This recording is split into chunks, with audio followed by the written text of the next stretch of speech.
Turn up your volume. Because you're about to listen to The Sick Podcast. Rays Rewind with Bell, Bushman, and Drew. Jansen. That is into center field. Here comes Kiermaier. Phillips has tied the game. Arose Arena coming around. Throw home. Now he stumbles. But the ball gets away. Tampa Bay wins it.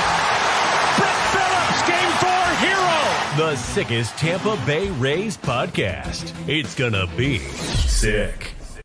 Welcome, everybody, to another episode of the Rays Rewind podcast, the sickest Tampa Bay Rays podcast on the Sick Podcast Network. Make sure to go to our YouTube page and at the Sick Podcast Rays Rewind, hit that subscribe and notification bell when new episodes drop. Welcome in, everybody. Drew, how's it going? It's good, man. It's good. How are we feeling after the Angels just whooping up on the Rays? Now, surprisingly, the Angels are actually not that bad of a team, but I think we could have expected a little bit better from the Rays, especially on their offensive production. What do you think? The Angels are always a team you want to get at the end of the year because inevitably Mike Trout won't be on the roster. He'll be hurt. And usually their fast start or hopes of a turnaround season have are long gone. But they're obviously playing really well. They have a good manager in Ron Washington. So I think, it's not surprising that they are a competent baseball team. You know what's and sad have too good is it's players. like it's every time I see Mike Trout play, and Trout hardly. I think the last time Trout was healthy playing the Rays, it's been a while, and it's just every time he's out in the field, I just feel like he's going to get hurt because he's been just injury prone the past couple of seasons, and he hasn't finished a whole season without getting injured. So it's just like Yeah. enjoy it while it lasts, folks, because the more he gets injured, the more likely he's probably going to retire soon. I watched him crush a homer in Tropicana Field a couple years ago. That was actually pretty cool. But yeah, I mean Jose Soriano, the pitcher from Thursday's game, I think he's legit. And they obviously got some power in that lineup.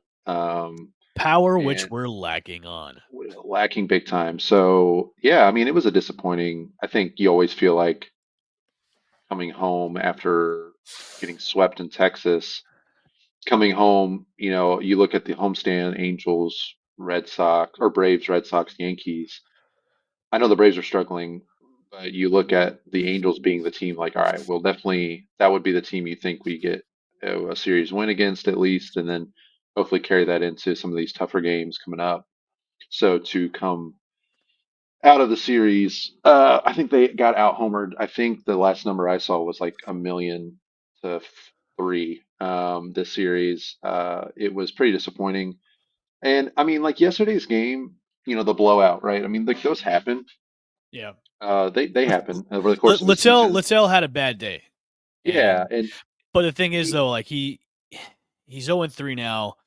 His ERA is ballooned to over 5 right now.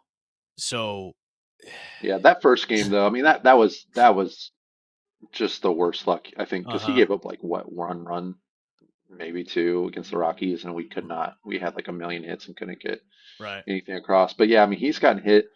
I feel like the Rays pitchers are the only pitchers that get penalized for being a strike throwing pitcher. Like there's, it's either he's too over the plate, or they can't hit the plate. Like I don't know. It's just Zach Littell. He's one of those guys. I guess if he's not on, he's going to get crushed like he has the last couple times. The disappointing thing about the blowout on Thursday is, those happen, you can kind of write that one off. It's just when it comes on the heels of Tuesday's game, where they just did everything they could to lose that game, and they accomplished their goal of losing that game. It's really disappointing because it's like if they would have just won that Tuesday game like they should have, win Wednesday, and then they get blown out Thursday. Hey, it happens. Still got the series win, but for that to come after the Tuesday game where, they just had every opportunity to add to a lead and or tie the game late. that's what takes the air out of me a Yeah. little bit, and what gets me more down on this team and their prospects moving forward. Because there's just nothing easy coming. Like nothing's coming easy for them, even in their wins. Like the bullpen's still giving up a run or two here and there. Fairbanks is not having any clean innings. Wednesday's win was close, right? Trout was a go-ahead runner at the plate, which you just assume he's going to do something terrible to the Rays. So they got luckier there, and like even their wins, I think they had one easy win against the Pirates, but like I don't know, it doesn't feel like anything's coming easy for them, even in their victories. So there's just not. Well, it's also seemed like it's more of the same. Like Yeah, we saw this like last year where it's they can't get runners. It's runners in scoring position has been just their Achilles heel, and it just seems like they haven't improved on it whatsoever. And I know we're only 12 games into the season, and it's not time to panic yet. Even though a lot of people are like calling for Cash's head and panicking already about it, like it's going to be a long season if they don't produce. But it's been the Achilles heel with them. It's just they've had so many situations where they could get runners across the board. I think what the last was it Tuesday's game where they had runners on third runner on third, run no out. third, no outs in the ninth, and they couldn't get them across. And it's just like, you know, Well, are we going to continue the seasons throughout the season if they can't produce runs like this? And to me, I think the frustration there, I think with a lot of people is there was a lot of hype going into this with a lot of the guys that we brought in. Now, there are some people that obviously we've been hit with the injury bug, and Taylor Walls is Taylor Walls, and Ha-Sung Kim isn't up yet. But my only concern is going forward. I don't think anything's going to change. Drew, that's my only concern is we've seen this last year, and now we're seeing it yet again. It's just going to be more of the same. You know what I mean? And look, our pitching rotation can do what it can, but when you're not getting the backup help from your offense, it's going to be a long season, man. Now, I'm not panicking, everybody. Listen, I'm not panicking just yet, but it's just like we're seeing the same old stuff over and over. Yeah, I mean, I think we could probably find an early season episode from last year, and we're Yeah. probably saying the same things. You mentioned, Tuesday's loss, right, with the runners in scoring position. They actually reached a new low on Mm-hmm. Tuesday night. Did you see that stat that I they saw threw that out? stat. Yeah, it was all over Twitter. I was like, wow, that's not something you First want to be team, on.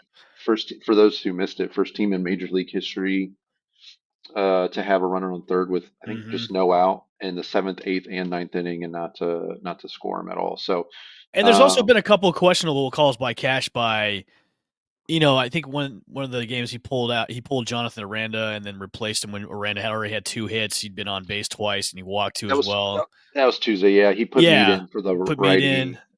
the And lefty matchup. But and like, like, look, you can go analytics all day, but when a guy's been, that's what frustrates me about Cash is he's too much into the analytics sometimes, and maybe he's getting it from the front office saying, "Hey, you got to put Mead in because of the analytics on it." And to me, that's been always like the frustrating thing with Cash is it's let them play, man. Like be a baseball manager sometimes and have your baseball mind in front of things instead of just having the analytics in front of you. Because sometimes the analytics yeah, are going to be wrong, and that was the wrong call. Um, I'm I what? just it's just the hitting is it's same old, same old. You Yeah. know. Well, and what was funny about that decision, and I didn't realize this at the time, because you watch the game, right, and you see, Brock Burke. Also, the Angels have, I think, a million lefties in their bullpen. I felt Yeah. like every player they brought out outside of Kenley Jansen from that bullpen was a lefty. But Aranda gets pulled for Mead. You assume with Brock Burke being a lefty, Curtis Mead, righty bat, better matchup. And I didn't realize that at the time until I, looked at it the next day. But Brock Burke gets hit more by lefties than righties. The numbers 241 batting average against righties, 280 batting average against lefties. I mean, OPS is 810 against lefties, just 722 against righties. So if it's an analytical decision, then you would think the analytics would say, okay, well, let's keep Aranda in there Right.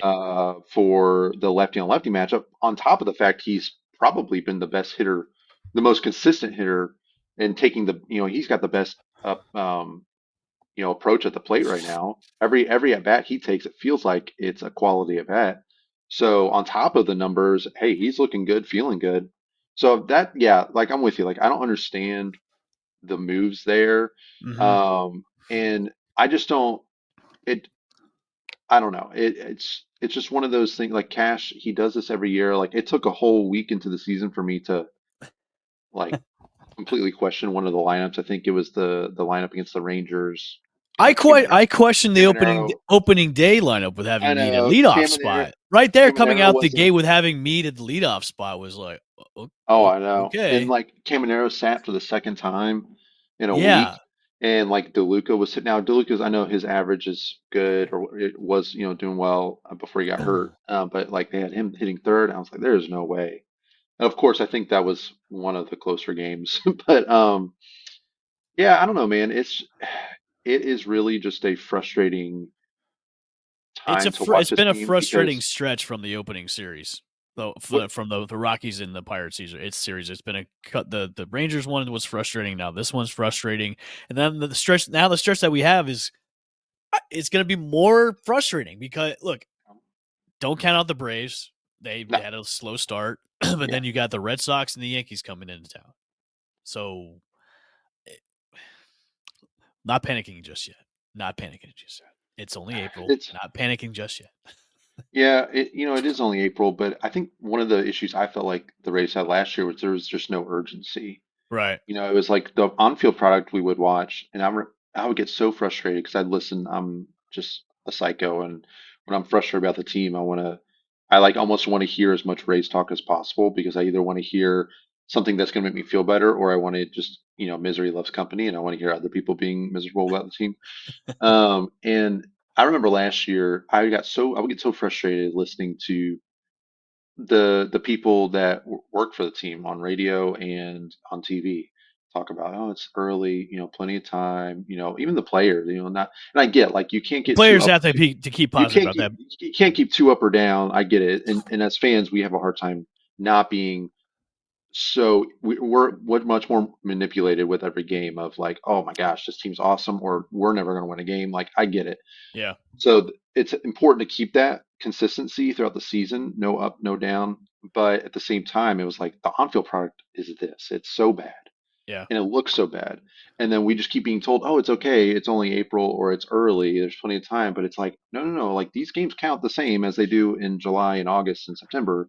See, And I'm with you on the urgency thing yeah, we because need to have more if urgency. if guys aren't producing, then you need to make some kind of adjustment and make some kind of shuffle up and maybe switch some guys out, drop some guys back down to the minors, promote some of the guys that are doing well in AAA, and just give them a shot. Because Yeah. I'd rather say do the urgency thing now, see if it gels, and then go forward with that. Because what you're seeing on the field right now is not it's not working. It's not working through 12 games. And I know, like, look, what frustrates me too is like Yandy's kind of doing the same thing he did last year. He's just batting, he's batting like 160 now too. He did the same kind of thing he did last year. It's to me, I'm with you. I think the sense of urgency should be coming now instead of later on Hmm. because you need to start fixing the things that are pretty much the same things we saw last year now than just waiting maybe next month in May or June, whatever. Yeah, and it's, I don't know what the plan is. I mean, me thankfully against what's his name, Kikuchi on Wednesday, and then I think in yesterday's game he had a pinch hit late. He thankfully has gotten a few hits over the last few days, but I mean, he's been close for me. Like if he can't hit left-handed pitching, like what is he doing here? I mean, and that up until the last 2 days, I don't know if he had a hit against left-handed pitching. To me, like you need some extra pop in the bat. Bring up Eloy Yeah, Jimenez. and Eloy's doing like he's crushing the ball in AAA. yeah, So bring him up. I mean, what's the big deal for him to coming up? Now I know you have to create a roster spot for him, but I mean, there's some guys on the team right now that could be moved around to make an extra spot for him. That's why it just kind of frustrates me is we've got guys that I mean, Eloy Jimenez is a major league guy. He's a major league ready guy. He's been in the majors. We've seen him crush, 30 home runs Yeah. when healthy. He's 100% healthy right now. Bring him up for that extra pop. Mhm. Yep. I mean, I wouldn't be. I was kind of assuming he was going to be on the team to start anyway. See, that's So what I thought too. But I they was, give the spot to Curtis Mead. yeah, and that's the thing. Did Curtis? I'd have to look at his spring training numbers. I know that his average was insane. I feel like it was. I don't know what his slugging was, or if he really hit that many home runs, like extra base hits. I feel like I'm going to see if I can find his numbers, but I'm on it like right now. he's I'm not. on it right now.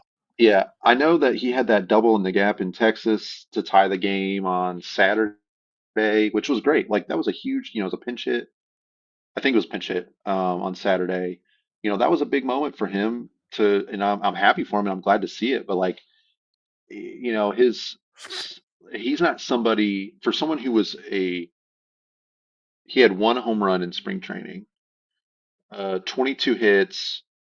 He was 14 Okay, for 18. his slugging was 619. Which is pretty good. I mean, his OPS was great.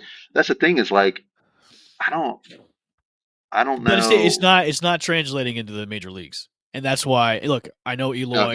he's got one extra base hit in 19 at bats. Eloy started a little bit slow in the spring, but then he started to turn up in this like the second half of the spring training, Hmm. and so it's like a flip flop now.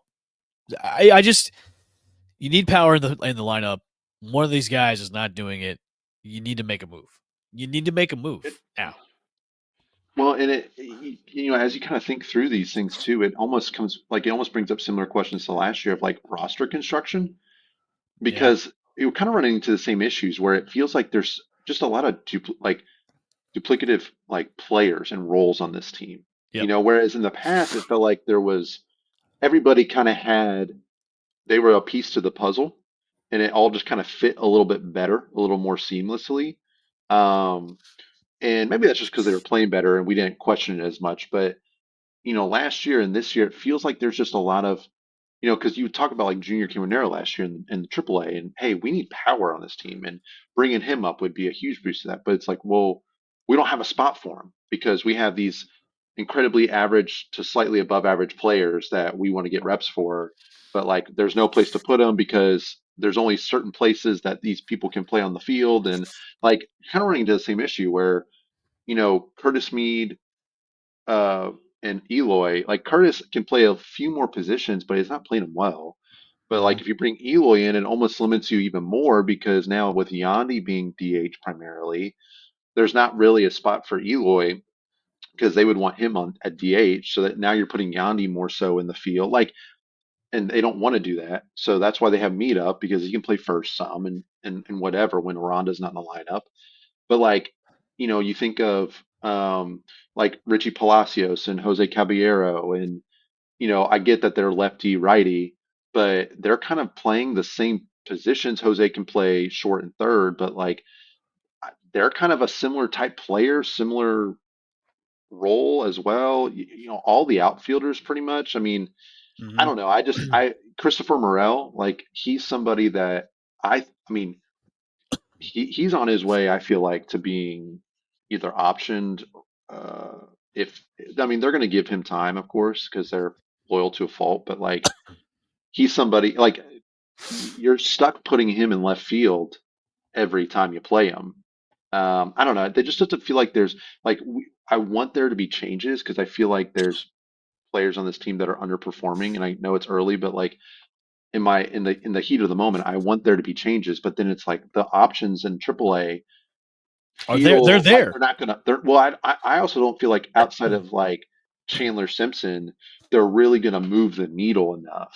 So Mhm. it's like, well, do we just make change for the sake of change, or do we just stick with the guys and just hey, it's early, we're gonna get them going, and I this is the best team we can put forward. And so it's I hard for me to know what the I think it's path gonna be is I best. think it's gonna be the second option. They're gonna be like, okay, this is what we have. That's what they've shown for sure in the Yeah, past is too. this is what we have as the on field product, and Right. we'll give them a little bit more time to get going, and then we'll go from there. I mean, and even we're even seeing the same thing from the catching position too, Oh, where both of our geez. catchers are terrible at the plate. he could put Buster Posey back there, and he would hit 0 for Yeah, no. 20. Give The whole me position's cursed. Deanna Navarro back there. Give me him back there. Give me Yardier and Molina back there. Give me somebody. But yeah, more of the same. And that's what frustrates me the most. It's more of the same. Yeah, I think I don't remember what I know that the Tampa Bay Times put an article out about Steinbrenner field. There was a number. I think the Rays have been out homered at Steinbrenner. Let me see. And that was one of the main reasons why they wanted to be at this field, was because it was more conducive to them. They would be hitting home runs out of this field. But now it's other teams that are doing that. Yeah, 13 home runs. Drew, I can't wait till the Yankees come into town. Oh, I know. Well, and it's going to be a whole thing about the Yankees having to play in the visiting clubhouse and how it's so weird. And it's like, okay, let's pump the brakes. Let's pump the brakes. Yeah, let's cool our jets. Like, the Yankees are not victims in this. Yeah. I love how side note, I love how the Rays, I think it's the visiting clubhouse manager I read, they put a picture of the Trop roof just completely gone and like all the damage in the visiting clubhouse. This big portrait of it as they walk in. So I think they said it's like the answer to the question no one needs to ask, or no one should ask. But yeah, the Rays opponents at Steinbrenner have had 13 home runs already. The Rays have had maybe 4 at home. I was going to say maybe 5. They had 2. So Caballero had the grand slam. Junior had his home run. Okay, 13-6 at Steinbrenner. So they've got 6 total. Been out homer, 18-8 in total in the season. 13-6 at Steinbrenner. For me, that's what's concerning. Is I think, I know Josh Lowe's not in the lineup, and he would have been somebody that would, in theory, give you more power, right? He's shown the ability to hit 20 plus homers. But I'm a little surprised that it feels like the Rays, man, they warning track power at this ballpark, and you got opponents coming in just hitting the ball to where they need to hit it, right? I mean, right field, especially the last few days, and it's like the Rays not being able to do the same thing or show the same power. That's been concerning, because it felt like with the Rays pitching being at such a high level, that if the Rays power or the Rays hitters could just show some more power at home, that the Rays pitchers are so good, it would be a real net positive for the Rays in their record at home. And so far it's been, like, I think they're just barely, obviously, just above 500 at home. And right now they're getting out homered big time. Yep. So that's concerning moving forward, especially when you have these teams coming in like the Braves, Red Sox, and Yankees that can hit the ball with more power consistently up and down the lineup than the Rays. And you can't win the division, or your season's not won in April. But I feel like if they don't put together a decent showing over these next 3 series, it's going to be an uphill battle, because they go right from there to San Diego and Arizona. Like, yeah. I think it's the next 25 games, with the exception of the Red Sox. But obviously, knowing the Red Sox are much more improved this year, it's against playoff teams. I mean, like from last year. So it's just going to be they got to turn around quick, and long season. That's what it's going to be. But we're not panicking, everybody. We're not panicking. Not panicking. I mean, it's frustration. It's frustration. They do avoid Crochet with the Red Sox, which is good. And, they get Sale on Sunday, which isn't good. So they're going to have the work cut out for them a little bit. But, I mean, they can turn things around quickly. They come out and win, these next couple series. Thankfully, no one in the division has really run away with anything early. Everybody's kind of struggled to stay around 500. So I think the Blue Jays are a couple games over. Other than that, we're right there, and everybody in the American League, for the most part, I mean, it's a long season, and what makes me feel better is seeing all the other American League teams that are right around 500. So I'd be happy if they come out of April at 500, but it feels maybe 1 or 2 games. Yeah, it just feels like last year, and I think that's what's most deflating. Is I really felt like the Rays last year were a product of, obviously, knowing the offense. It just wasn't as good, but it was more bad luck too. And while there has been some bad luck moments where it feels like the Rays are hitting the cover off the ball, but it's going right to it's to the warning track or it's getting caught, whatever. And some of these teams are getting some blue pits and like BABIP is not on our side. It does feel like that, like the team is just not, they're just not good offensively. And I think I obviously just, so I think I just miscalculated that. I really thought that they would show a bit more promise, especially at home. But no time like the present to turn it around. I know. We'll see in the next couple of weeks if they turn it around. I mean, honestly, we're definitely going to revisit this conversation probably in the next week or so if there's any kind of improvement. I don't think there's going to be any kind of improvement at all, but we'll see. I don't know. All right, everybody. Well, thanks for joining in for another episode of the Rays Rewind podcast, the sickest Tampa Bay Rays podcast on the Sick Media Network. Once again, go to our YouTube page at the Sick Podcast Rays Rewind. Hit the subscribe and notification bell when new episodes drop. We'll see you guys later on the next episode. Peace. And that's a wrap. Hope you don't miss us too much until next time. Follow the Sick Podcast Rays Rewind with Elf Bushman and Drew on YouTube, Google Play, and Apple Podcasts.